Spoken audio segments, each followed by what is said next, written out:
Eu estava a caminho da reunião sobre a herança do meu marido.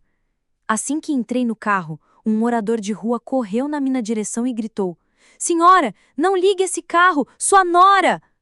Meu sangue gelou instantaneamente, mas quando cheguei à reunião, adivinhe, ela desmanchou. Que bom que você chegou a tempo.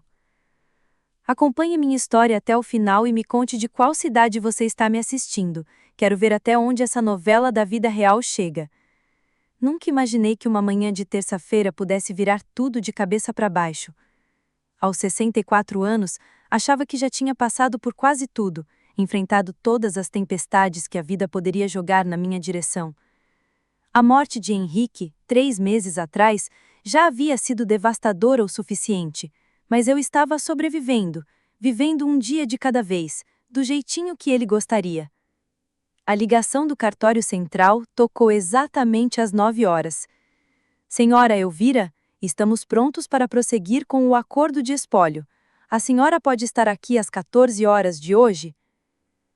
A voz da mulher era profissional, quase fria como sorvete esquecido no freezer. Concordei, claro. Depois de meses de espera, eu estava ansiosa para finalmente encerrar esse capítulo e seguir em frente. Escolhi meu vestido azul marinho, aquele que Henrique sempre dizia que destacava meus olhos. Ele o comprou para mim no nosso 35º aniversário de casamento, há apenas 2 anos. Enquanto segurava o colar de pérolas que ele me dera de presente, vi meu reflexo no espelho. A mulher que me olhava parecia mais velha, mais frágil do que eu lembrava. 3 meses de luto haviam deixado novas rugas ao redor dos olhos e tornado meu cabelo ruivo mais grisalho do que eu queria admitir. A viagem até o centro levou mais tempo do que o esperado. O trânsito estava caótico e eu me vi tamborilando os dedos nervosamente no volante. Nem eu sabia por que estava tão ansiosa. Isso deveria ter sido simples. Henrique e eu discutimos o testamento várias vezes ao longo dos anos. Tudo deveria ficar para mim, com provisões para nosso filho Marcelo e sua família, apenas depois da minha partida. Entrei no estacionamento embaixo do prédio do escritório Moreira e Associados, as mãos tremendo levemente ao desligar o motor. As paredes de concreto pareciam frias e nada acolhedoras. Peguei minha bolsa e a pasta de documentos que pediram para eu levar. Respirei fundo e fui em direção ao elevador. Foi então que ouvi a voz. Senhora, espere! Virei-me e vi um homem se aproximando por trás de um pilar de concreto. Ele devia ter uns 50 anos, vestia roupas que claramente já tinham vivido dias melhores. Uma jaqueta surrada, jeans desbotado, botas gastas, o cabelo despenteado e a aparência de quem passa mais tempo dormindo ao relento do que em casa davam um certo charme dramático, mas me deixaram alerta. Meu primeiro instinto foi continuar andando, talvez até correr. Henrique sempre me alertava para não andar sozinha em estacionamentos, mas algo em seus olhos me fez parar. Não havia ameaça neles, nem selvageria. Os olhos estavam preocupados, quase desesperados. Por favor, senhora, preciso lhe contar algo importante, disse ele, mantendo distância respeitosa. A senhora é a senhora Elvira, certo? A viúva de Henrique? Meu coração disparou. Como esse estranho sabia meu nome? Você sabe sobre Henrique? Não sei quem é você, mas por favor, me deixe em paz, tentei dizer firme enquanto pegava o celular. Senhora, por favor. Eu sei que parece loucura, mas eu trabalhei no escritório Moreira e Associados lá em cima. Fui demitido há 3 semanas, mas antes disso, ouvi algumas coisas sobre o testamento do seu marido. Fiquei paralisada. O escritório Moreira e Associados era o mesmo do qual eu estava prestes a sair para ir encontrar. O homem olhou ao redor, nervoso, como se conferisse se não estávamos sendo observados. Sua nora, Patrícia, tem se envolvido com certas pessoas da empresa. Há documentos, coisas que ela preparou. Minha boca secou. Do que está falando? Isso não pode ser real. Não posso provar ainda, mas acho que ela está planejando mudar o testamento. Ela diz que você não tem capacidade mental para cuidar do patrimônio. Tem registros médicos, depoimentos de gente alegando que você tem agido confusa e esquecida. Essas palavras me atingiram como um soco. Agarrei a lateral do carro para não cair. Isso é impossível. Nunca fui diagnosticada com nada. Estou perfeitamente bem. Eu sei, senhora. É por isso que eu tô aqui, esperando encontrá-la antes da reunião. Ela não esperava que você aparecesse hoje. Disse ao Dr. Moreira que provavelmente você nem se lembraria da consulta. Minha raiva explodiu, superando o medo. Como ousa? Como alguém ousa questionar minha sanidade? Ele assentou, compreensivo. Tem mais, senhora. Ela falsificou documentos, fazendo parecer que meu marido queria alterar o testamento nas últimas semanas. Ela ainda produziu relatórios médicos falsos, alegando que ele estava preocupado com a minha capacidade de lidar com as finanças. Eu me senti como se eu estivesse me afogando num mar de confusão. Nada disso fazia sentido. Henrique nunca demonstrou qualquer preocupação sobre a minha habilidade de administrar dinheiro. Na verdade, fui eu quem cuidou da maior parte das nossas finanças durante o casamento. Por que está me contando isso? Perguntei, observando seu rosto em busca de qualquer sinal de mentira. Porque eu gostava do seu marido, senhora. Ele sempre foi gentil comigo quando vinha ao escritório Moreira e Associados, e porque o que eles estão fazendo não é certo. Eu posso não ter muito, mas ainda tenho minha consciência. Olhei para aquele estranho, aquele morador de rua que estava arriscando o pouco que tinha para me alertar. Qual é o seu nome? Eduardo, senhora. Eduardo Carvalho. Trabalhei como assistente jurídico no escritório Moreira e Associados por 12 anos, até eles decidirem que eu sabia demais sobre os negócios paralelos deles. Negócios paralelos? Eduardo olhou ao redor novamente, desconfiado. Eles têm ajudado certos clientes a manipular testamentos e espólios, cobrando honorários absurdamente altos para fazer familiares inconvenientes desaparecerem dos documentos de herança. Sua nora, Patrícia, tem pago muito bem por isso. O elevador apitou ao longe e Eduardo deu um passo para trás. Senhora, a senhora precisa tomar muito cuidado aí dentro. Eles esperam que você assine os papéis sem ler direito. Não se deixe pressionar a nada. Antes que eu pudesse fazer mais perguntas, ele desapareceu entre as sombras e os carros estacionados. Fiquei ali parada por vários minutos, a mente girando com tudo que ele havia me contado. Parte de mim queria descartar aquilo como delírios de um homem perturbado, mas algo lá no fundo dizia que ele estava falando a verdade. Pensei em Patrícia, minha nora de 8 anos, quer dizer, minha nora adulta. Ela sempre foi gentil comigo, mas notei pequenos detalhes ao longo dos anos. O jeito como sussurrava para Marcelo quando eu entrava em um cômodo, como desviava as conversas de mim durante reuniões de família, os olhares sutis de irritação quando eu falava sobre Henrique e nossa vida juntos. Com as mãos trêmulas, apertei o botão do elevador. Quando as portas se fecharam, enxerguei Eduardo me observando por trás de uma coluna, a expressão preocupada. A viagem até o 15º andar pareceu eterna. Quando as portas se abriram, entrei na luxuosa recepção do escritório Moreira e Associados. Os móveis de mágono e as obras de arte caras, que antes me impressionavam, agora pareciam sinistros, como uma armadilha bem decorada para enganar vítimas desavisadas. Senhora Elvira, disse a recepcionista com um sorriso experiente. Eles estão esperando a senhora na sala de conferências A. Enquanto eu caminhava pelo corredor, meus saltos estalando no piso de mármore polido, notei que tudo estava estranhamente silencioso. Silêncio demais. A maioria das portas estava fechada e eu ouvia apenas conversas abafadas por trás delas. Parei em frente à sala de conferências A, com a mão pousada na maçaneta de latão.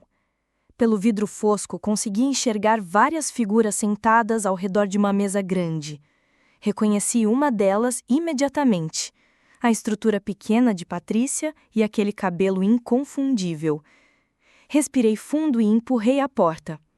A sala era exatamente como eu imaginava, imponente, assustadora. 3 homens em ternos caros estavam sentados de um lado da mesa e Patrícia do outro. Ela ergueu o olhar quando entrei e por um instante um flash passou pelo seu rosto. Surpresa? Medo? Durou tão pouco que quase pensei ter inventado. Então, ela sorriu. Aquele mesmo sorriso doce que eu conhecia há anos. Ah, Elvira, Não pensei que você viria hoje. O tom dela confirmou tudo o que Eduardo havia me contado. Olá, Patrícia, respondi, mantendo a voz firme, apesar da tempestade que me engolia por dentro. Claro que estou aqui, é sobre o patrimônio do meu marido. O advogado principal, um homem magro com cabelos grisalhos e olhar gélido, indicou uma cadeira vazia. Senhora Elvira, por favor, sente-se. Temos vários documentos que precisam da sua assinatura hoje. Ao me sentar, notei Patrícia brincando com a aliança, girando-a no dedo como se fosse um peão. Ela não me encarava diretamente, concentrando-se na pilha de papéis à sua frente. Antes de começarmos, falei apoiando firmemente minha bolsa sobre a mesa. Gostaria de entender exatamente o que estamos discutindo. Meu marido e eu revisamos o testamento diversas vezes. Conheço seus desejos. O advogado trocou um olhar rápido com seus colegas. Senhor Elvira, houve alguns acontecimentos recentes. Pare, interrompi, a voz firme cortando o ar. Que tipo de acontecimentos? Patrícia finalmente ergueu os olhos, arregalados, mostrando uma preocupação genuína. Elvira, Henrique estava preocupado com a sua saúde. Ele mencionou alguns episódios em que você parecia confusa e esquecida. Queria garantir que o espólio seria administrado corretamente. As palavras caíram sobre mim como um soco. Um dos advogados deslizou uma pasta até mim. Senhora Elvira, temos documentação de várias ocasiões em que familiares notaram comportamentos preocupantes, lapsos de memória, confusão com datas e nomes, dificuldade para administrar as finanças da casa. Abri a pasta com mãos trêmulas.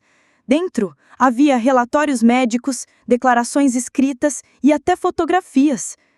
Prendi a respiração ao reconhecer a letra de Patrícia em uma das declarações, datada de apenas 6 semanas atrás. Elvira ficava extremamente nervosa quando questionada sobre compras no supermercado, e as palavras saltavam da página como se fossem uma arma contra mim. Patrícia narrava situações em que eu, segundo eles, não lembrava o que comprava ou quanto gastava. Quando Marcelo tentava organizar meus recibos, fui acusada de roubo.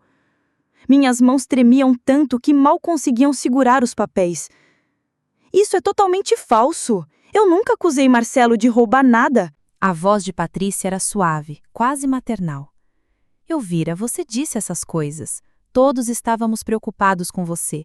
Por isso Henrique decidiu que precisava tomar providências.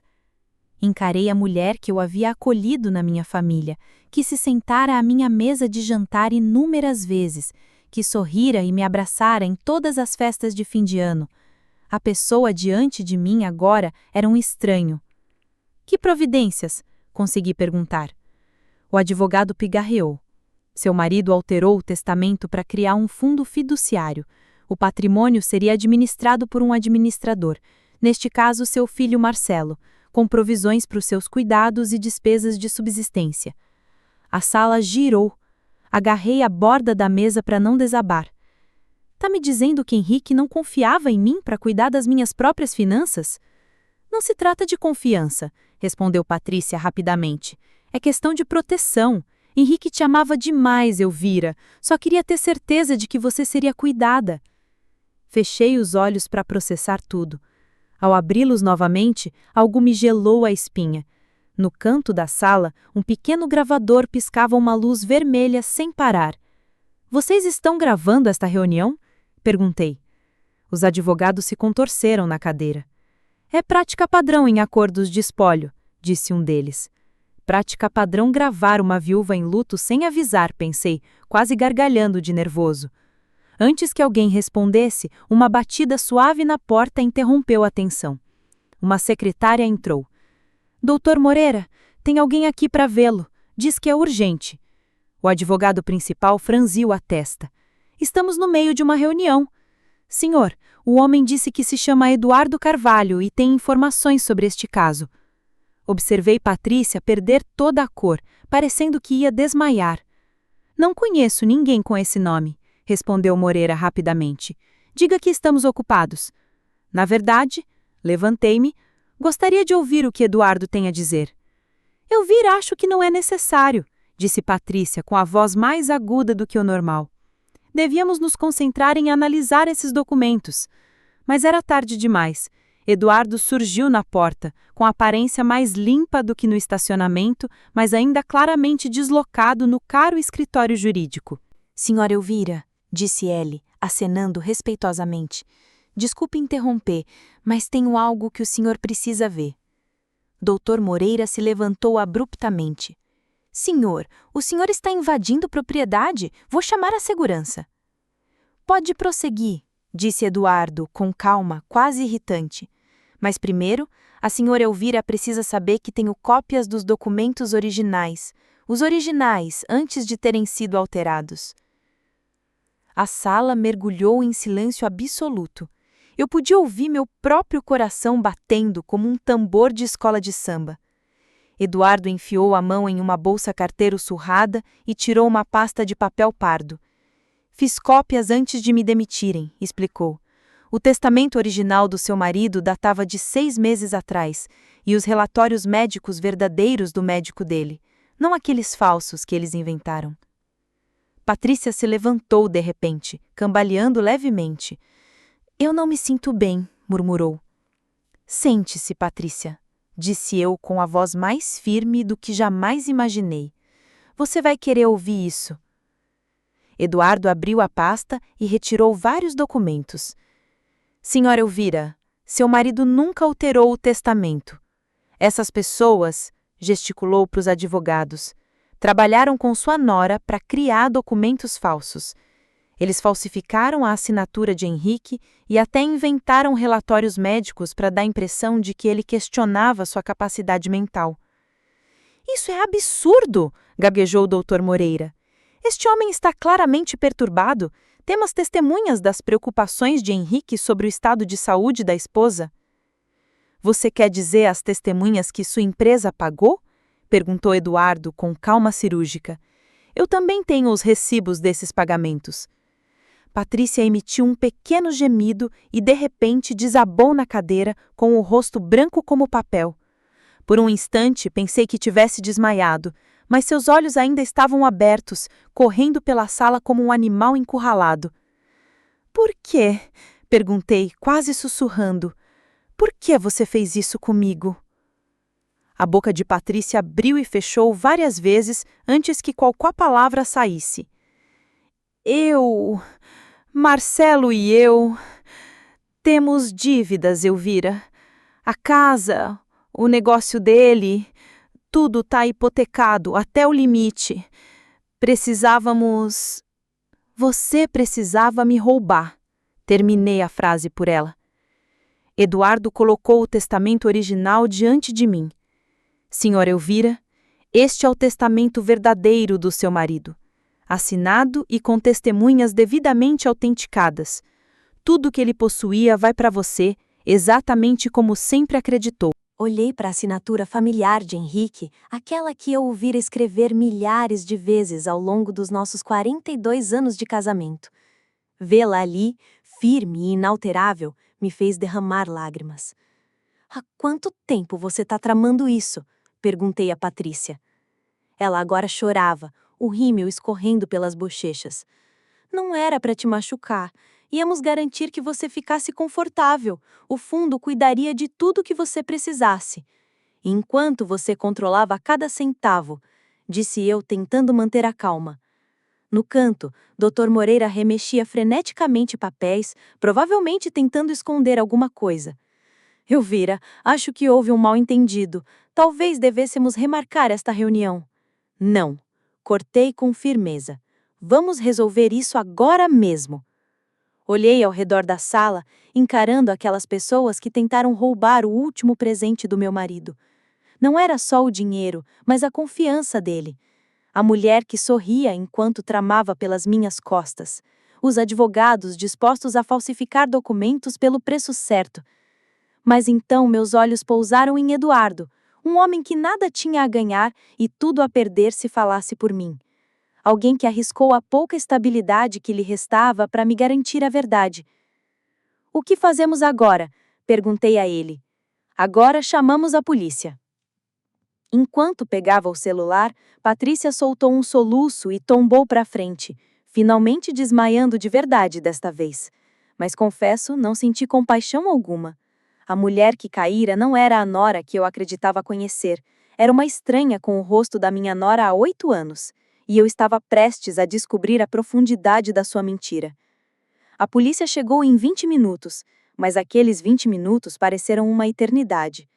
Patrícia recuperou a consciência e permaneceu sentada, afundada na cadeira, sem mais fingir inocência. A doce e carinhosa nora que eu conhecia havia desaparecido, substituída por alguém irreconhecível. O delegado Chagas era um homem mais ou menos da minha idade, de olhar atento e penetrante, capaz de absorver cada detalhe em segundos. Ouviu pacientemente Eduardo explicar tudo, examinando os documentos com profissionalismo sereno. Elvira, preciso que me conte sobre seu relacionamento com sua nora. Comece do início. Lembrei-me de 8 anos atrás, quando Marcelo trouxe Patrícia para nos conhecer. Ela tinha 25 anos na época, trabalhava como higienista dental e parecia genuinamente apaixonada pelo meu filho. Henrique e eu a recebemos de braços abertos. Ela era perfeita, murmurei ao delegado Chagas. Perfeita demais, sempre dizia o que queríamos ouvir, sempre concordava com tudo. Eu achava que ela só tentava se encaixar. Enquanto falava, as memórias se moviam na minha mente como peças de quebra-cabeça se encaixando. Coisas que pareciam inocentes, agora pareciam sombrias. Cerca de 3 anos atrás, ela começou a fazer pequenos comentários, continuei. Nada óbvio, apenas sugestões de que eu estaria esquecendo coisas. Ela mencionava conversas que supostamente tivemos, eventos que eu tinha certeza que nunca aconteceram. Patrícia olhou para mim, os olhos vermelhos e inchados. Elvira, eu estava genuinamente preocupada. Não, interrompi com força na voz. Você estava plantando sementes para eu duvidar da minha própria memória. O delegado Chagas virou-se para Eduardo. Senhor Carvalho, pode me contar mais sobre o que presenciou no escritório Moreira e Associados? Ele puxou um pequeno caderno, com mãos firmes, apesar da tensão. Cerca de 6 meses atrás, Patrícia começou a frequentar o escritório regularmente.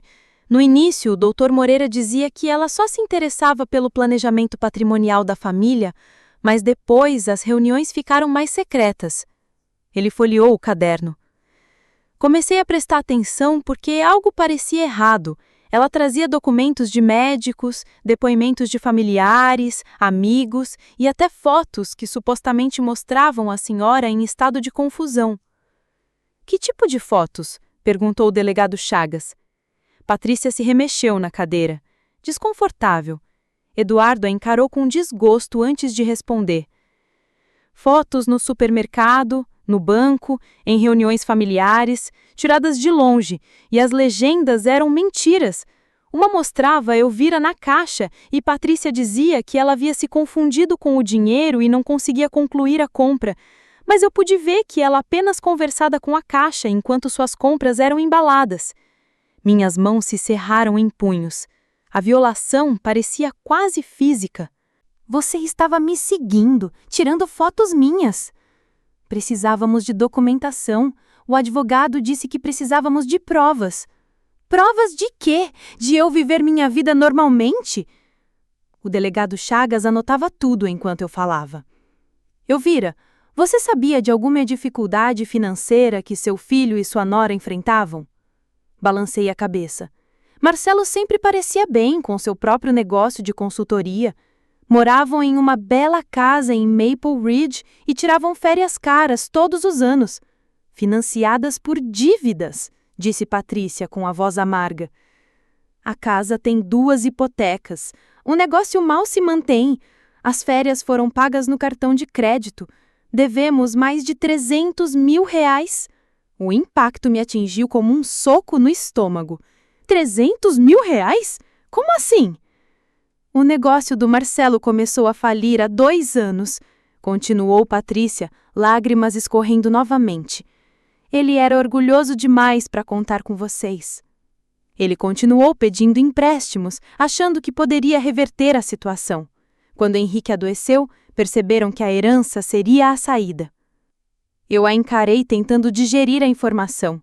Meu filho enfrentando dificuldades há 2 anos e não nos contou nada. Henrique teria nos ajudado na hora se soubesse. Então, em vez de pedir ajuda, você decidiu me roubar? Perguntei. Não foi roubo, murmurou Patrícia. Você seria cuidada. O fundo cobriria todas as suas despesas. Eduardo bufou. Um fundo que lhe pagaria R$ 40 mil por ano, enquanto o resto seria usado para cobrir dívidas? Eu vi os cálculos, Elvira. Eles planejavam usar o dinheiro do seu marido para pagar cartões de crédito e hipotecas, enquanto você ficava com uma espécie de mesada. A traição era mais profunda do que eu imaginara. Não se tratava apenas de dinheiro, era meu filho e sua esposa tentando controlar todos os aspectos da minha vida.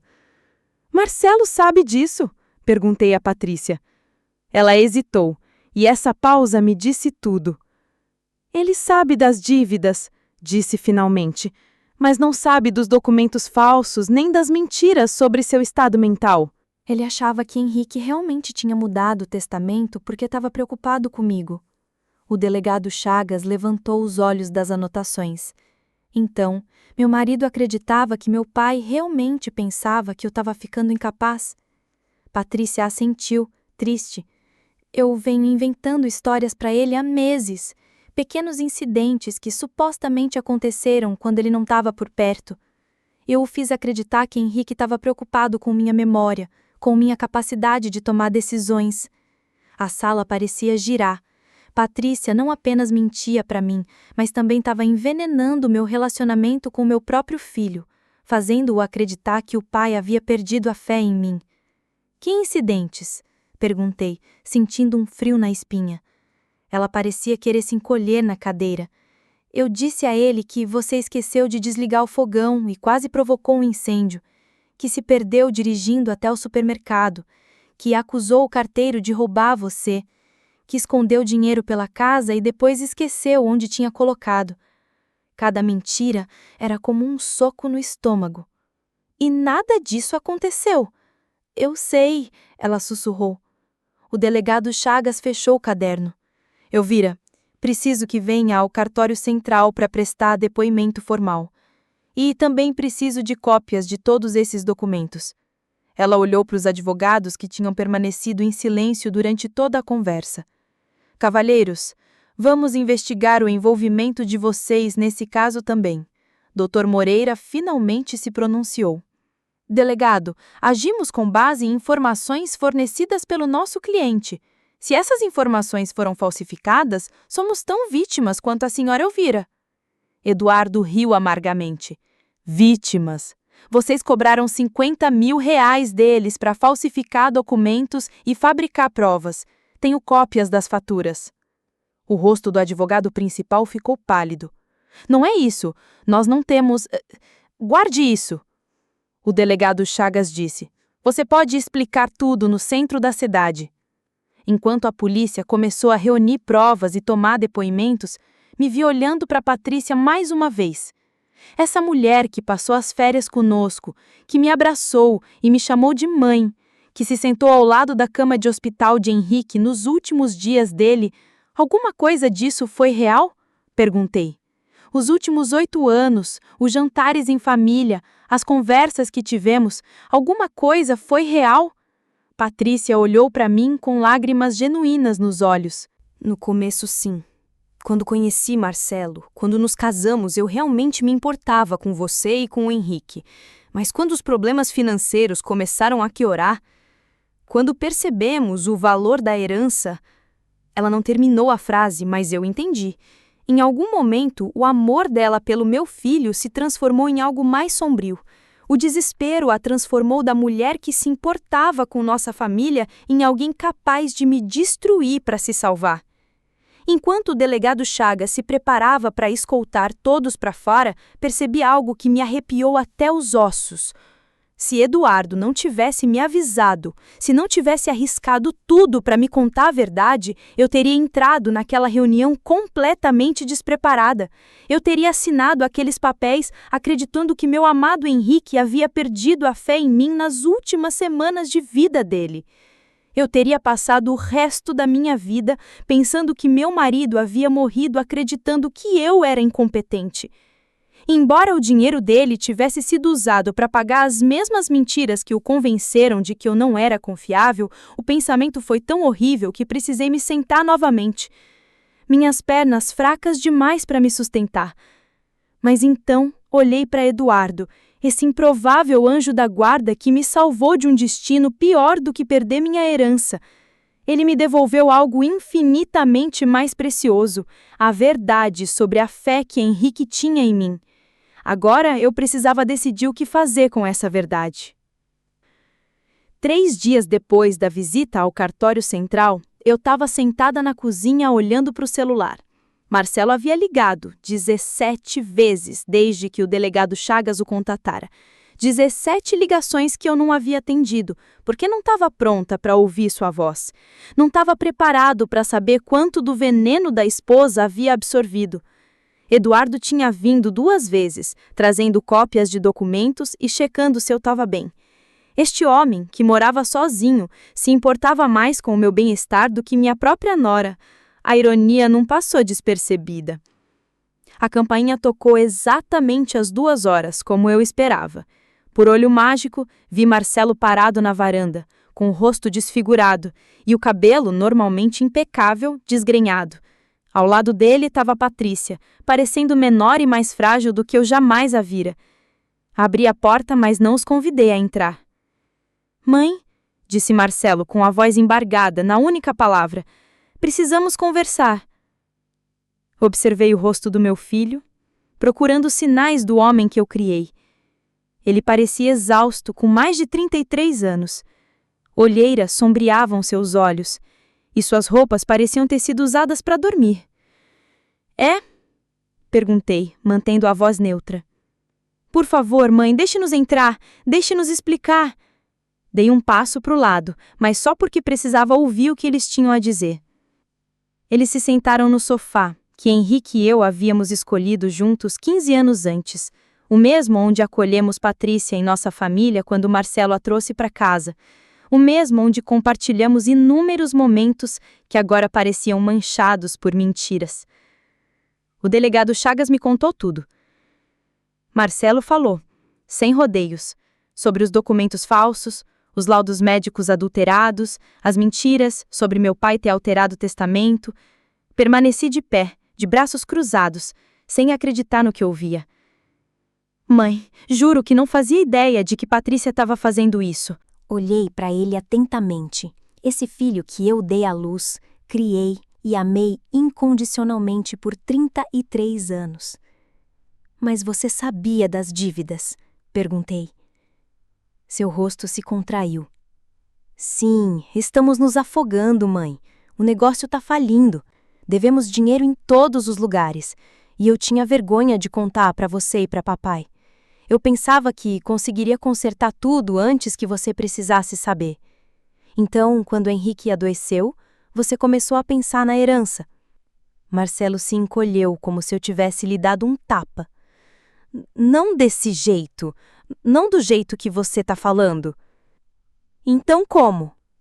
Patrícia falou pela primeira vez desde que entrou na minha casa.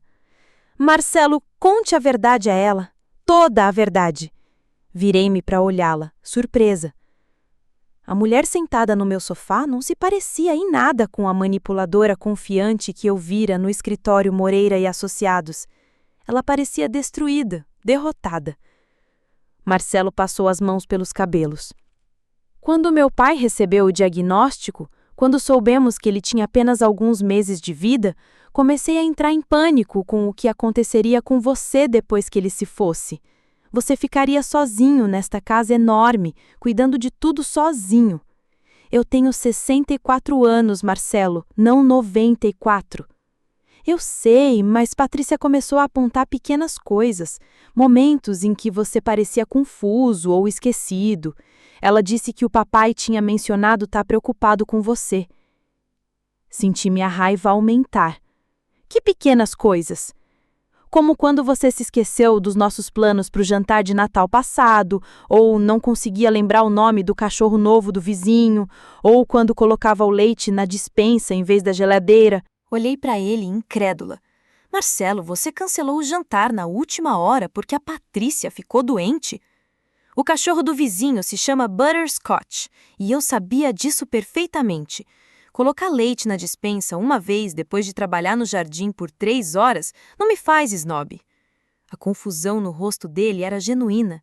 Ele olhou de mim para Patrícia e voltou para mim, sem saber para onde olhar. Mas Patrícia disse... Eu menti, eu falei, sem rodeios. Maisa estava chorando de novo, com lágrimas silenciosas escorrendo pelo rosto. Eu distorci as coisas, sussurrou. Peguei momentos normais do dia a dia e os transformei em sinais de demência. Fiz você ver problemas que não existiam. Marcelo parecia como se alguém tivesse arrancado o chão debaixo dos seus pés. Por que você faria isso? Perguntei. Porque eu estava desesperada, respondeu Patrícia. Estávamos perdendo tudo, e eu pensei que se você acreditasse que sua mãe precisava de ajuda para cuidar da propriedade, talvez estivesse mais disposta a nos deixar assumir algumas responsabilidades. Assumir responsabilidades? Repeti, arqueando a sobrancelha. Quer dizer, roubar de mim? Não, protestou Patrícia, com voz fraca. Nós teríamos cuidado de você. Você teria tudo sob controle, disse eu. 40 mil reais por ano, enquanto você usava o dinheiro do Henrique para pagar cartões de crédito e hipotecas. Marcelo ergueu a cabeça de repente. Do que você está falando? Pergunte à sua esposa sobre o fundo fiduciário que ela mandou os advogados elaborarem. Pergunte quanto da herança seria usado para pagar dívidas enquanto eu vivia de mesada. Pude ver a compreensão surgir no rosto de Marcelo. Horror, a percepção de quão completamente havia sido manipulada pela própria esposa. Patrícia, disse ele com voz quase inaudível. Diga que ela está errada. Patrícia não conseguia encará-lo. O advogado disse que era a melhor forma de proteger os interesses de todos. Os interesses de todos, explodiu Marcelo pulando do sofá. Você estava planejando roubar a herança da minha mãe. Estávamos nos afogando. Patrícia gritou de volta, recuperando a compostura. O negócio estava falindo. Devíamos dinheiro a todos e você era orgulhoso demais para pedir ajuda. Eu estava tentando salvar, mesmo que fosse destruindo sua mãe. A dor crua na voz de Marcelo cortou-me a raiva. Eu via não só o que Patrícia havia feito, mas como usara o amor dele por mim contra nós dois, tornando-o cúmplice, fazendo-o duvidar da própria mãe enquanto acreditava que estava me protegendo. Marcelo, disse baixinho, sente-se. Ele afundou no sofá, parecendo um homem que acabara de descobrir que toda a sua vida fora construída sobre mentiras. Quero que entenda uma coisa.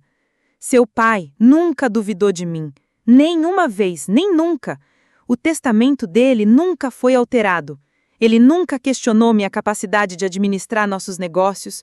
O homem que você conheceu, o pai que a criou, confiou em mim completamente até o dia em que morreu. Marcelo desabou, soluçando como quando era pequeno. Sinto muito, mãe. Sinto muito mesmo. Eu acreditei nela. Deveria ter te conhecido melhor. Deveria, concordei. Mas ela era muito boa no que fazia. Olhei para Patrícia, que fitava as mãos no colo. Há quanto tempo você está planejando isso? Quando decidiu que eu era o inimigo? Você nunca foi o inimigo, respondeu ela. Mas quando a dívida começou a se acumular e percebemos que poderíamos perder tudo, Patrícia começou a pensar na herança de forma diferente. O patrimônio do seu marido vale mais de 2 milhões de reais. Esse dinheiro poderia resolver todos os nossos problemas. Era o resultado de toda a vida de Henrique. Dinheiro que ele economizou para que eu pudesse viver confortavelmente depois que ele se fosse. Você não precisa de 2 milhões de reais, disse Patrícia, com o lampejo de seu antigo ressentimento surgindo no olhar. Você vive de forma simples, não viaja, não gasta com coisas caras. Esse dinheiro ficaria parado lá enquanto perdíamos nossa casa, nosso carro, tudo pelo que trabalhamos. E ali estava ela, a verdadeira Patrícia. A mulher que acreditava merecer o dinheiro de Henrique mais do que eu, porque eu gastaria enquanto eu o guardaria. A mulher que se convenceu de que roubar de mim era na verdade nobre, pois eu não merecia o que meu marido me deixara. Marcelo olhou para a esposa como se a estivesse vendo pela primeira vez. Patrícia, como você pôde pensar assim? Como pôde acreditar que tinha direito à herança da mamãe? Porque ela não precisa, gritou Patrícia. Porque nós precisamos. Porque você foi teimoso e orgulhoso demais para pedir ajuda quando precisávamos. Então, em vez de pedir, decidiu aceitar. O quarto ficou em silêncio, exceto pelo som do choro de Patrícia e da respiração ofegante de Marcelo. Finalmente, Marcelo falou: Mãe, o que acontece agora? Eu me perguntava a mesma coisa há 3 dias. O que acontece agora? Minha nora tentou roubar minha herança com um esquema elaborado, envolvendo documentos falsificados e laudos médicos inventados. Meu filho foi manipulado para duvidar da competência da própria mãe. Os advogados que deveriam proteger os desejos de Henrique estavam dispostos a fabricar provas pelo preço certo. Mas por trás de tudo isso, havia uma questão mais profunda. Será que essa família poderia ser salva? Olhei para Marcelo, vendo o remorso genuíno e o horror no rosto dele. Então, olhei para Patrícia, ainda desafiadora mesmo em sua derrota. Depende, disse eu finalmente, do que vocês dois estão dispostos a fazer para consertar isso. O silêncio na minha sala se estendeu pelo que pareceram horas. Marcelo sentou-se com a cabeça entre as mãos, enquanto Patrícia olhava para o chão, com as lágrimas finalmente secas. Permaneci de pé, esperando que um deles falasse primeiro, para me mostrar quem realmente era por trás de todas as mentiras e do desespero. Foi Marcelo quem quebrou o silêncio. O que você quer que a gente faça, mãe? Eu já havia passado 3 noites sem dormir pensando nessa pergunta. O que eu queria? Justiça? Vingança? Ou algo mais difícil de definir? A restauração de uma confiança? Que talvez fosse impossível de reconstruir? Eu quero a verdade, respondi. Toda ela. Cada mentira, cada manipulação, cada momento em que você escolheu duvidar de mim em vez de confiar em mim. Marcelo levantou a cabeça com os olhos vermelhos e inchados. Vou te contar tudo o que sei. Mas, mãe, eu juro, achei que estava te protegendo. Patrícia me convenceu de que meu pai estava preocupado com a sua memória, que queria ter certeza de que você estaria bem cuidada. Como? Perguntei. O que exatamente ela te disse? Marcelo olhou para a esposa que continuava sem erguer os olhos do chão. Ela disse que meu pai mencionou isso a ela durante uma de suas consultas médicas, que estava preocupado em deixá-la sozinha com tanta responsabilidade. Senti um arrepio na espinha. Patrícia esteve com o Henrique durante suas consultas médicas. Às vezes Marcelo contou que quando eu não conseguia sair do trabalho, ela se oferecia para levá-lo, ajudando-o a controlar medicamentos e exames. Virei-me para Patrícia. Você usou a doença do meu marido como uma oportunidade para manipular meu filho. Finalmente ela olhou para mim. Henrique nunca disse nada sobre estar preocupado com você, mas ele estava tão fraco nos últimos meses, tão dependente de todos ao redor. E isso facilitou sugerir que talvez ele devesse começar a pensar no que aconteceria com você depois que se fosse. Sugerir para quem? Eu exigia. Para Marcelo. Eu comentaria algumas coisas quando chegássemos em casa depois das consultas. Pequenas observações sobre como o Henrique estava ficando mais frágil, o quanto dependia de você para tudo. Fiz parecer que Henrique estava preocupado em não te sobrecarregar. A traição doeu mais fundo do que eu imaginava ser possível. Essa mulher aproveitou os últimos meses do meu marido quando ele estava mais vulnerável para plantar sementes de dúvida sobre mim na mente do nosso filho. E o que mais? Perguntei firme, apesar da raiva crescendo dentro de mim. Patrícia limpou o nariz com um lenço. Comecei a prestar atenção em tudo o que você fazia. Cada vez que você esquecia onde colocava as chaves, cada vez que precisava pedir para alguém repetir algo, cada detalhe aparentemente banal do dia a dia, Eu comentava com o Marcelo depois, fazendo parecer que era preocupante. E você acreditou nela, eu disse a Marcelo. Ela foi tão sutil, mãe. Nunca disse diretamente que você tinha problemas. Só comentava casualmente, como se estivesse preocupada, mas sem fazer alarde. Com o tempo parecia até que havia um padrão. Relembrei o ano anterior, tentando me lembrar das interações com os dois. Será que eu tinha percebido Patrícia prestando atenção demais nas minhas palavras e gestos? Será que havia sinais que eu deixei passar nas fotos? Perguntei de repente. Quando você começou a me seguir? Patrícia se mexeu desconfortável. Cerca de 4 meses atrás. Os advogados disseram que precisariam de documentação se quiséssemos contestar minha capacidade. Contestar minha competência? Repeti. Você estava planejando me declarar mentalmente incapaz? Não, respondeu Marcelo rapidamente. Não foi disso que conversamos. Foi exatamente disso, retrucou Patrícia, virando-se para o marido. Marcelo, pare de fingir que não sabe do que se trata. Conversamos sobre criar uma tutela, para garantir que sua mãe estivesse protegida de decisões financeiras ruins. O rosto de Marcelo ficou branco. Achei que estávamos falando de ajudá-la a administrar as coisas, não de tirar os direitos dela. São a mesma coisa, disse Patrícia. Uma tutela teria me protegido, ao mesmo tempo em que garantiria que o dinheiro fosse usado com responsabilidade. Com responsabilidade? Disse eu. Quer dizer pagar suas dívidas? As dívidas estavam nos destruindo. Você tem ideia de como é perder tudo? Ter credores ligando todos os dias? Saber que vai perder sua casa, seu carro, tudo pelo que trabalhou? Você tem ideia de como é descobrir que a sua própria família está conspirando contra você? Retruquei, a voz firme. Saber que as pessoas em quem mais confiava planejavam te declarar incompetente para poderem roubar seu dinheiro? Não íamos roubar nada. O fundo teria te sustentado. Marcelo, disse eu agora com a voz mais suave, porque podia ver que ele finalmente entendia o que realmente tinha sido planejado. O fundo que Patrícia e os advogados criaram me daria R$40 mil por ano para viver, enquanto o restante do patrimônio de Henrique pagaria as dívidas. Depois que esse dinheiro acabasse... E então? Ele me encarou, finalmente compreendendo todas as implicações. Não teria sobrado nada. Não sobrou nada, confirmei. Seu pai trabalhou por 45 anos, economizou cada centavo que pôde, investiu com cuidado e construiu um patrimônio que me permitiria viver confortavelmente pelo resto da vida. O plano da sua esposa teria destruído tudo em 5 anos. Patrícia se levantou de repente, o rosto vermelho de raiva. É fácil para você julgar tudo isso, Elvira. Você nunca esteve endividada, nunca correu risco de perder tudo, não sabe o que é o desespero. Você tem razão, eu disse. Não sei como é estar na sua situação, mas sei como é ser traída por pessoas que amo.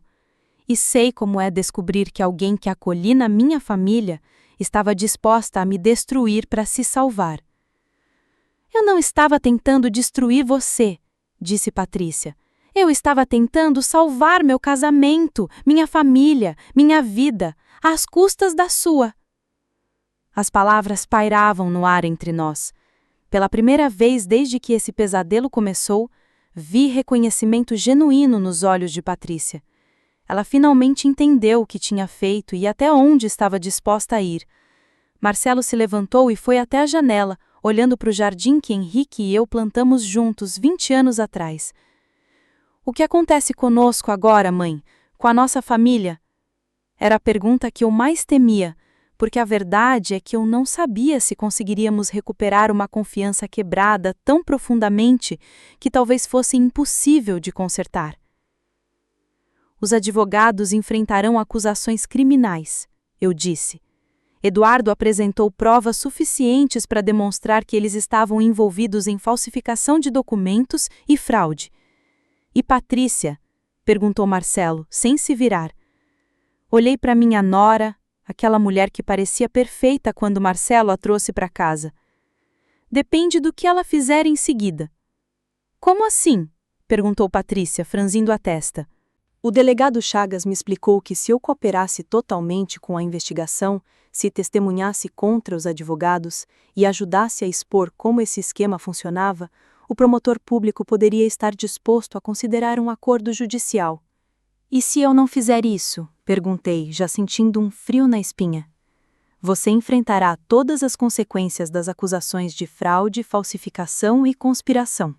As provas de Eduardo são completas o suficiente para condená-la mesmo sem sua cooperação. Patrícia se afundou novamente no sofá, parecendo uma criança que levou bronca. Que tipo de acordo judicial? Perguntou em voz baixa. Não sei exatamente, admiti. Seria algo entre você, seu advogado e o promotor. Mas, Patrícia, você precisa entender uma coisa. Mesmo que evite a prisão, mesmo que receba liberdade condicional ou serviço comunitário, isso não desaparece. Eu sei, ela sussurrou. Sabe? Insisti. Porque há 5 minutos você ainda estava defendendo o que fez. Agia como se eu não merecesse o dinheiro que Henrique me deixou. Patrícia me olhou com algo que parecia remorso genuíno. Eu estava errada. Consigo ver isso agora. Deixei que o desespero me transformasse em alguém que eu não reconhecia. Alguém capaz de destruir uma pessoa inocente para conseguir o que queria. Sim, disse, finalmente. Uma palavra tão pequena, mas que carregava o peso de tudo que havia acontecido. Finalmente uma admissão sem desculpas, sem justificativas. Marcelo se virou da janela, ainda absorvendo o peso da conversa, como se o mundo tivesse virado de cabeça para baixo em poucos minutos. Mãe, tem algum jeito? Existe alguma possibilidade de consertarmos isso? Será que nossa família consegue sobreviver a isso? Olhei para meu filho, o homem que eu havia criado para ser honesto e gentil, mas que, de alguma forma, acabou manipulado para se envolver na traição da própria mãe. Então, meus olhos se voltaram para Patrícia, que havia arquitetado toda a confusão. Não sei, respondi com sinceridade, mas sei o que precisa acontecer primeiro. Ambos ficaram em silêncio, esperando que eu continuasse. Patrícia precisa enfrentar as consequências do que fez. Ela precisa cooperar com a polícia, testemunhar contra os advogados e aceitar qualquer punição que o tribunal determinar. E você, Marcelo, precisa decidir se consegue continuar casado com alguém que foi capaz de fazer isso com sua mãe. O rosto de Marcelo se contorceu. Mãe, ela é minha esposa. Eu a amo. Eu sei que você a ama, disse suavemente, mas o amor nem sempre basta. Confiança é a base de qualquer relacionamento. E ela não apenas te traiu, Marcelo. Ela me manipulou, mentiu para você e usou o seu amor por mim contra nós dois. Eu posso mudar, Patrícia implorou, quase chorando. Eu posso ser melhor e posso reconquistar sua confiança. Você consegue? Perguntei firme. Porque este não é um momento de fraqueza, Patrícia. Foram meses de planejamento, de mentiras, de você me observando viver minha vida normal enquanto tramava para destruí-la. Foi isso que você escolheu ser. O quarto mergulhou novamente em silêncio. Lá fora, crianças brincavam na vizinhança. Os sons normais da vida seguiam seu curso, enquanto meu mundo parecia desmoronar. O que você quer de nós? Marcelo perguntou finalmente. Quero que vocês escolham. Decidam quem querem ser a partir de agora. Sejam pessoas que enfrentam as consequências de suas ações ou pessoas que continuam inventando desculpas. Não era a resposta que queriam ouvir, mas era a única que eu podia dar. A verdade é que eu não podia decidir por eles. Não podia obrigar Marcelo a deixar a esposa, nem forçar Patrícia a se tornar alguém diferente. Só podia decidir o que estava disposta a aceitar na minha própria vida. E não estava mais disposta a ser traída por pessoas que diziam me amar. 6 meses depois, eu estava sentada no meu jardim numa manhã fresca de outubro, observando as folhas mudarem de cor no bordo que Henrique e eu havíamos plantado para o aniversário de 10 anos de Marcelo.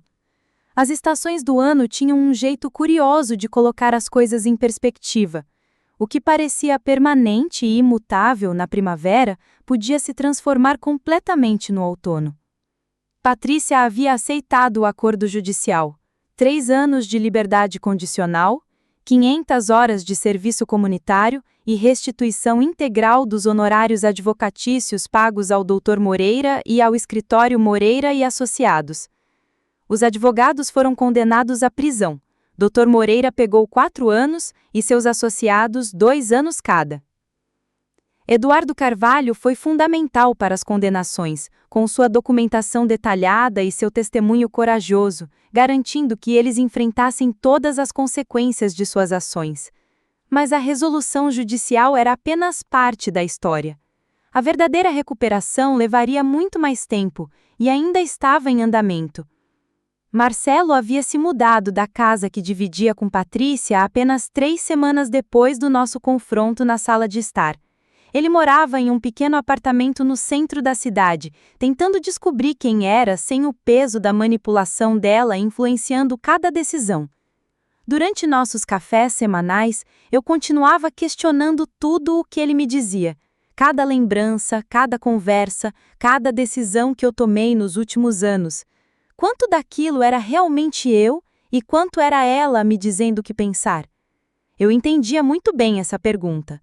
Passei meses fazendo a mesma coisa, revisitando conversas e interações, tentando separar a verdade das mentiras meticulosamente planejadas que haviam se infiltrado no meu cotidiano. O processo de divórcio estava quase concluído.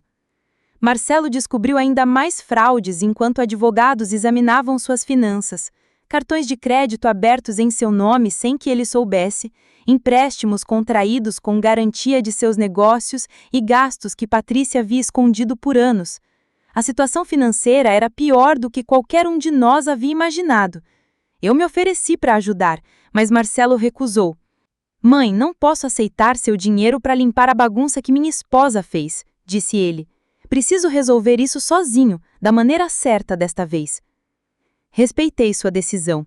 Embora me doesse vê-lo lutar, ele havia vendido a casa em Maple Ridge, trocado a BMW por uma Honda de 10 anos e trabalhava 16 horas por dia para reconstruir seu negócio de consultoria do zero.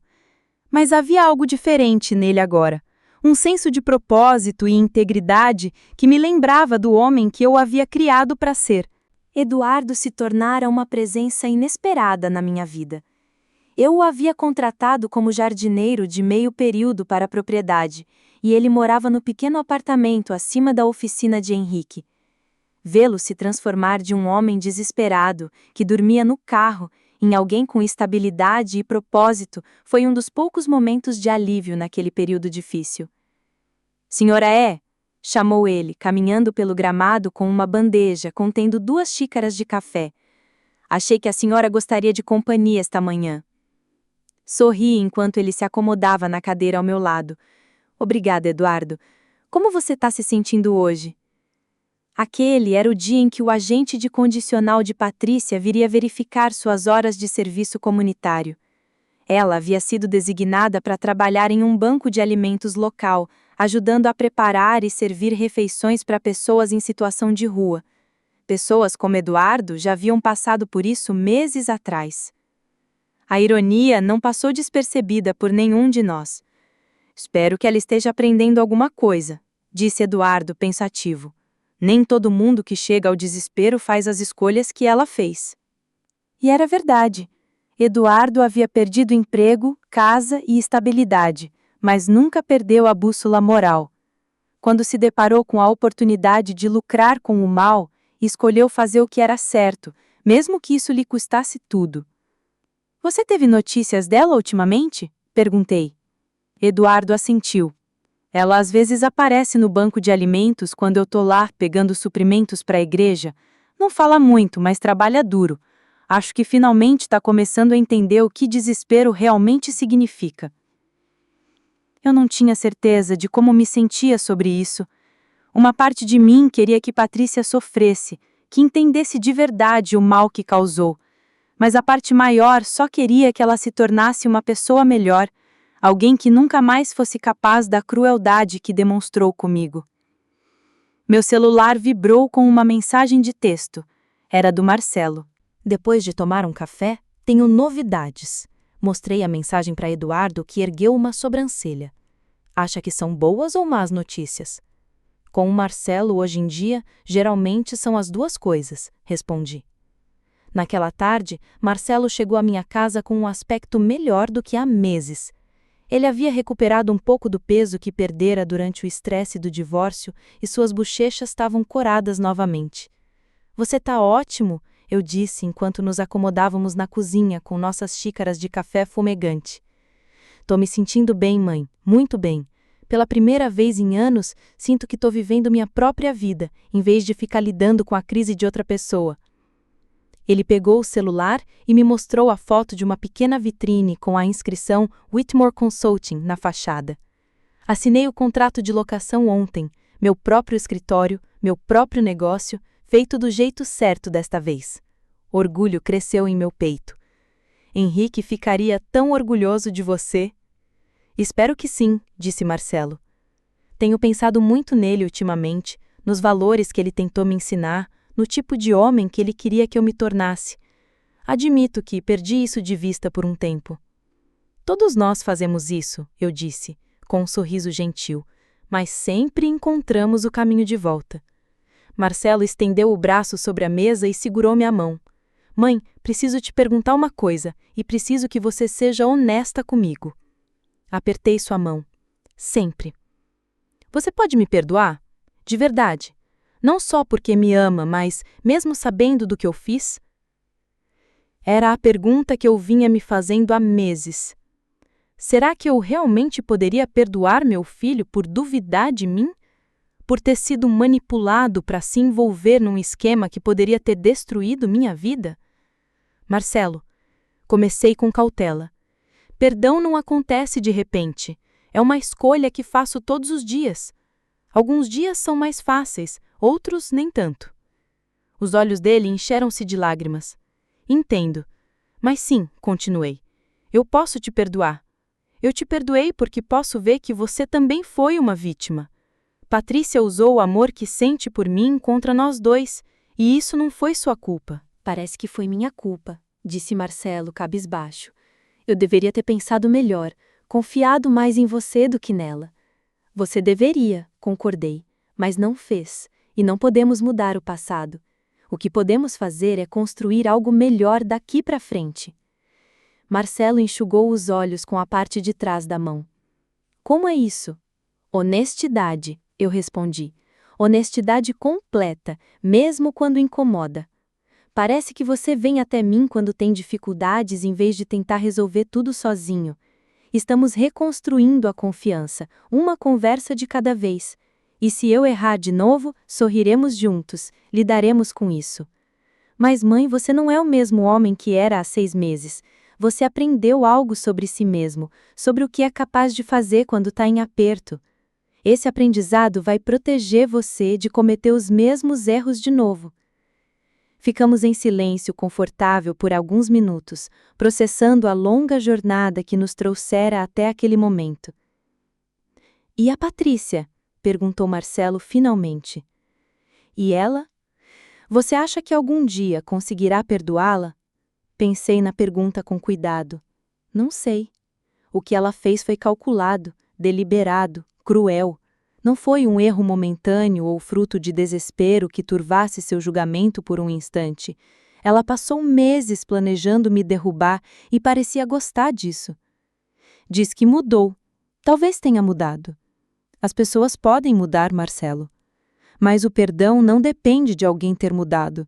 Depende de eu estar disposta a carregar ou não o fardo da raiva e do ressentimento, e decidi que não estou. Então você a perdoou? Eu me livrei da raiva, coloquei as coisas em ordem, mas isso não é a mesma coisa que perdão, e certamente não é o mesmo que confiança. Patrícia nunca mais será bem-vinda na minha vida. mas não vou deixá-la roubar mais da minha paz. Marcelo assentiu com um olhar que misturava compreensão e alívio. Enquanto ele se preparava para sair, acompanhei-o até a porta. O sol estava se pondo, pintando o céu com tons vibrantes de laranja e roxo, o tipo de pôr do sol que Henrique e eu costumávamos admirar da varanda dos fundos, ele segurando minha mão enquanto sonhávamos com o futuro. Mãe, disse Marcelo abraçando-me para se despedir, obrigada por não desistir de mim, obrigada por encontrar o caminho de volta. Obrigada a você por ter voltado, respondi. Depois que ele foi embora, caminhei pela minha casa. Este lar que Henrique e eu construímos ao longo de 4 décadas de casamento. Os cômodos eram silenciosos, mas não solitários. Eu pensava que perder Henrique significaria enfrentar o resto da minha vida sozinha. Mas, nos últimos meses, descobri algo importante. Eu não estava sozinha. Tinha pessoas que realmente se importavam comigo. Eduardo, cuja lealdade e coragem me salvaram de um destino terrível. Marcelo, que se esforçava todos os dias para se tornar o homem que deveria ser. O delegado Chagas, que ainda ligava para saber como eu estava. E até os funcionários do banco de alimentos, onde Patrícia prestava serviço comunitário, que se tornaram amigos depois que comecei a trabalhar como voluntária lá. Eu tinha uma vida cheia de propósito e significado. Dava aulas particulares para adultos aprendendo a ler na biblioteca local, ajudando Eduardo a expandir o jardim atrás da oficina e colaborando com o departamento do delegado Chagas para ensinar outros idosos a reconhecer e evitar golpes financeiros. Mais importante ainda, eu havia resgatado a minha própria história. Durante meses, Patrícia vinha tentando escrever uma narrativa na qual eu era uma idosa confusa e incompetente, alguém em quem não se podia confiar nem a própria vida. Mas isso nunca foi verdade. Eu era uma mulher forte e inteligente que sobreviveu a 42 anos de casamento, criou um filho, construiu uma vida e enfrentou pessoas que tentaram me derrubar. Naquela noite, sentada na varanda dos fundos com uma xícara de chá, observando as estrelas surgirem no céu escuro, senti algo que não sentia há anos. Paz completa. Não a paz de ter tudo o que eu queria, mas a paz de saber exatamente quem eu era e quanto valia. O amor de Henrique perdurou na segurança que me proporcionou, nos valores que ensinou ao nosso filho e na bela vida que construímos juntos. O plano de Patrícia fracassou, não apenas porque Eduardo o expôs, mas porque a base que Henrique e eu construímos era mais sólida do que as mentiras que ela tentou erguer sobre mim. Eu tinha 64 anos e estava apenas começando o melhor capítulo da minha vida. A ideia teria parecido impossível 6 meses atrás, mas agora parecia a coisa mais natural do mundo. Eu estava livre. Agora fico curiosa por você que acompanha a minha história. O que faria se estivesse no meu lugar? Já passou por algo parecido? Comente abaixo. E enquanto isso, deixo na tela final 2 outras histórias favoritas do canal. Elas certamente vão te surpreender. Obrigada por assistir até aqui.